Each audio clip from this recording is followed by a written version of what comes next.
L-Awtorità tax-Xandir ikkonkludiet li l-PBS kisret il-liġi dwar id-dritt tar-risposta. Il-każ tratta storja li xandar il-PBS fejn ipprova jimplika kontradizzjonijiet fil-Partit Laburista. Min-naħa tiegħu il-Partit Laburista kien bagħat dritt ta' risposta li iżda ġiet imxandra b'mod zbilanċjat u b'kummenti li qarqu bit-telespettaturi tal-PBS.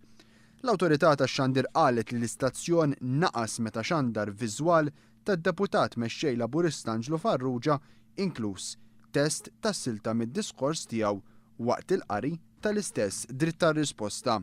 Fil-fehma tal-Awtorità l-Partit Laburista ġie nnegat mid-dritt tar-risposta skont il-liġi. Fir-reazzjoni tiegħu il-Partit Laburista qal li d-deċiżjoni tkompli ssaħħaħ il-fehma li l-PBS b'mod kontinwu permezz tal-aħbarijiet u wħud mill-programmi ta' ġrajiet kurrenti taħt it-tmexxija ta' Natalino Fenek qed ikun żbilanċjat fil-konfront tal-Partit Laburista.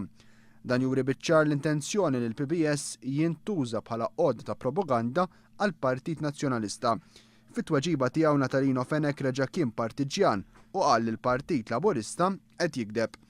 Iddefenda lilu nnifsu billi qal li fil-jum tal-inċident kien qiegħed għawdex u l-iżball ħadu editur viżwali li skont Natalino Fenek kien delegat tal-Partit Laburista.